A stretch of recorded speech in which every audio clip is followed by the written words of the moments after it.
We rode with our bikes from Alicante to Cordoba, and now we continue to Camenito del Rey, then to Ronda and via Sevilla and Huelva to the Spanish-Portuguese border at Ayamonte.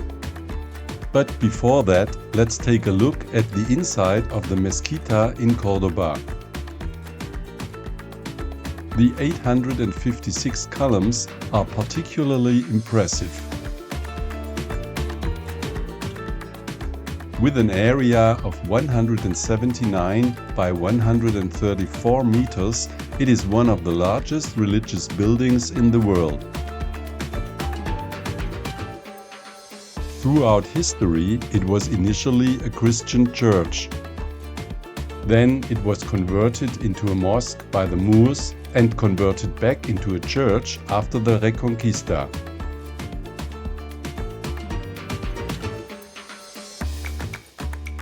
It has been a UNESCO World Heritage Site since 1984.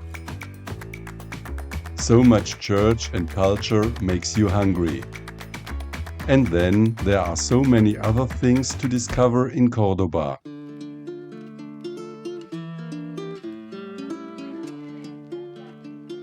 The Festival of Patios takes place in May. It's a competition for the most beautiful courtyard in the city.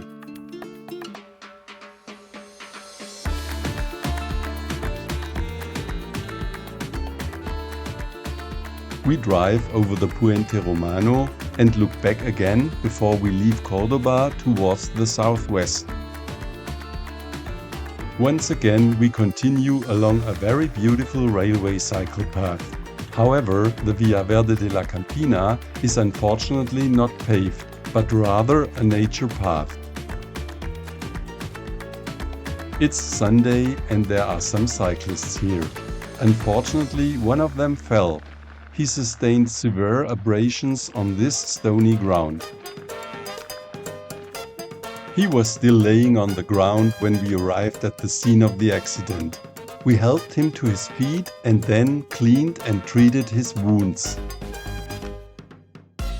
A few minutes later, he had overcome his shock and was able to continue driving again.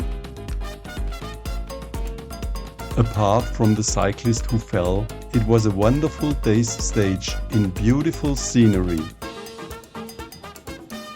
Our destination for the day is the city of Ezia with its many church towers. The country road takes us from Ezia to Fuente de Pietra. There is a nature reserve there with a lake where many flamingos and other birds live. On the next morning, first we go to the viewpoint at the lagoon.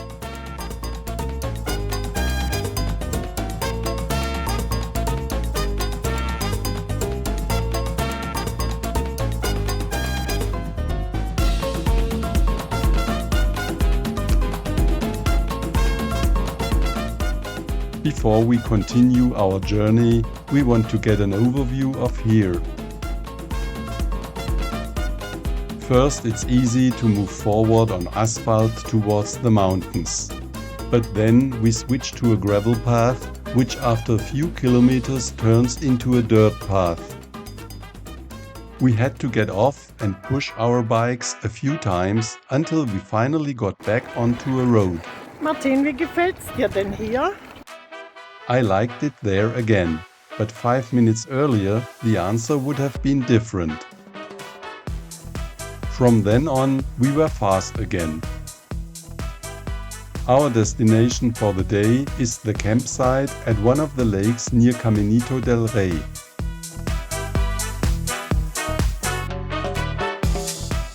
We are looking forward to the hike and are already at the entrance of the Camenito del Rey when the ticket offices open at 9 a.m.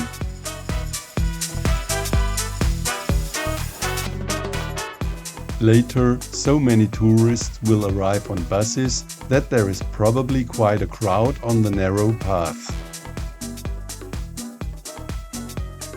By the way, Camenito del Rey means narrow royal path.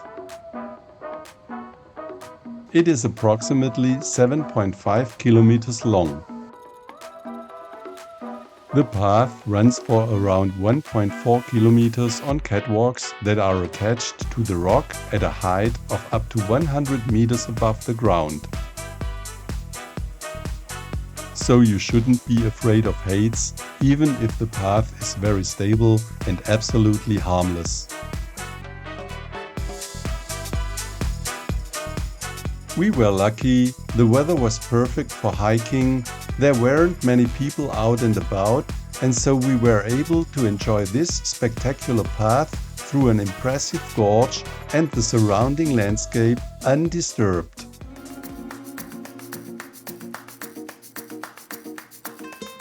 On the way to Ronda, the weather is very good. The landscape is beautiful and poppies are blooming everywhere you look.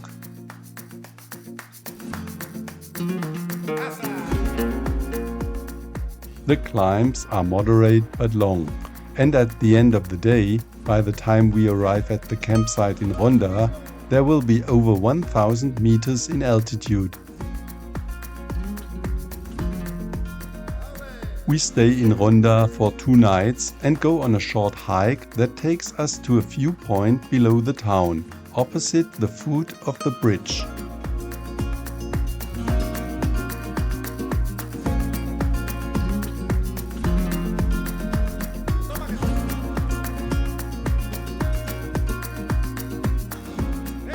Of course, we also look around the city and visit the bull ring with its museum.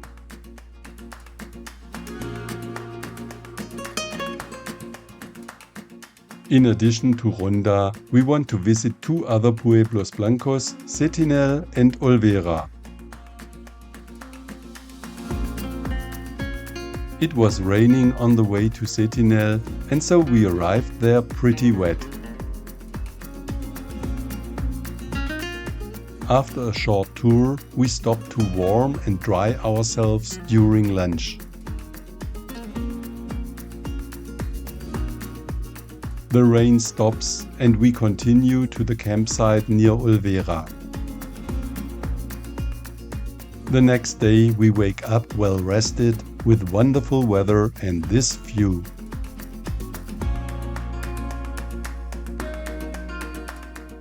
We take a walk to Olvera.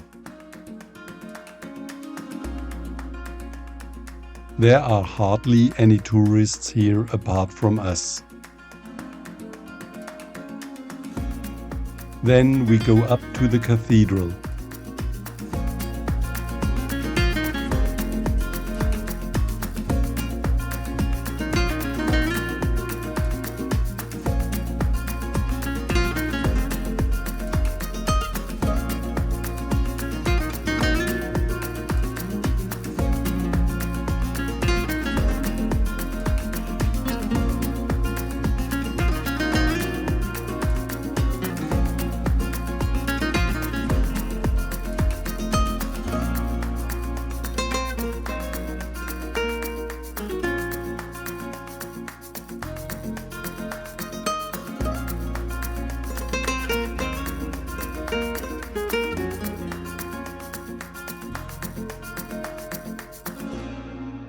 The next day we ride our bikes through Olvera, and below the town we continue on a railway cycle path.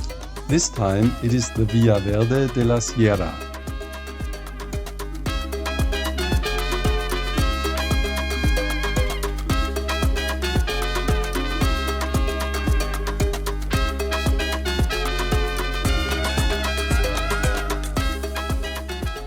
"16 tunnels and a fantastic cycle path await us today through one of the most beautiful areas in Andalusia."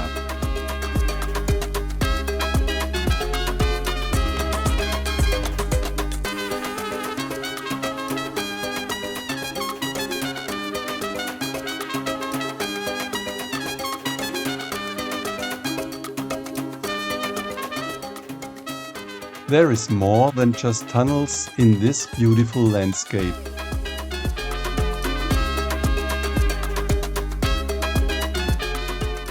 shortly afterwards, we see this one like something out of a picture book about Spain. At Coripe, we turn towards Sevilla.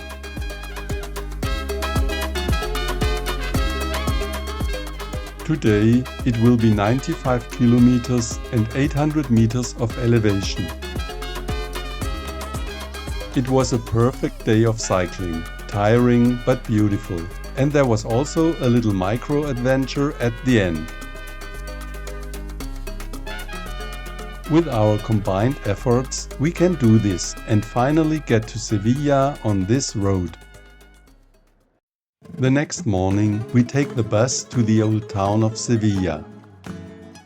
First, we go to Plaza de España. There, we look at the tiled benches with illustrations of the regions and cities of Spain. Of course, we also watch the flamenco dances performed there.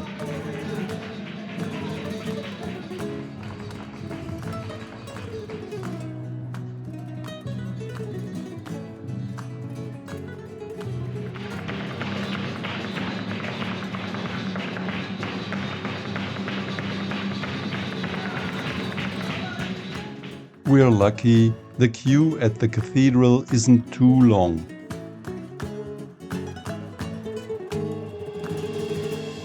Inside, the huge gilded altar is particularly impressive. But for us as micro-adventurers, the most interesting thing is the tomb of Christopher Columbus, one of the truly greatest adventurers.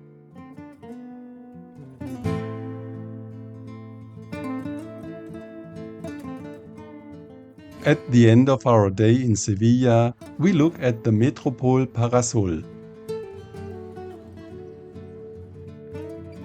From Sevilla to El Rocchio, we first have to cross the Guadalquivir after an hour's drive.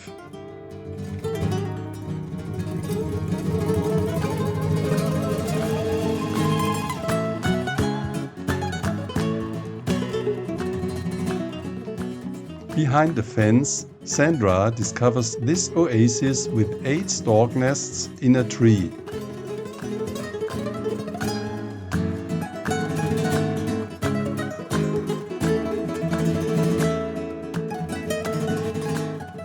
We continue to El Rocchio. El Rocchio is a small pilgrimage site with only about 800 inhabitants. Even though it looks like it, this isn't another movie set. Nevertheless, for the sake of the horses, there are no asphalted roads here, only sanded paths. Unimaginable, but at Pentecost, so in 4 weeks, over 1 million pilgrims will populate this small place. After El Rocchio, we drive through the Coto de Donana Natural Park. And in the evening, things really get going again in our tent. We didn't dance all night long, because today we're supposed to go just before the Spanish-Portuguese border.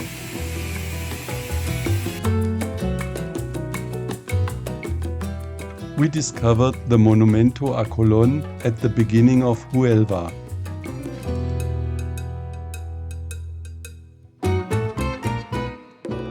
On very beautiful cycle path, we are getting closer and closer to Portugal. The next day, after an hour's drive, we reach the border river Guadiana.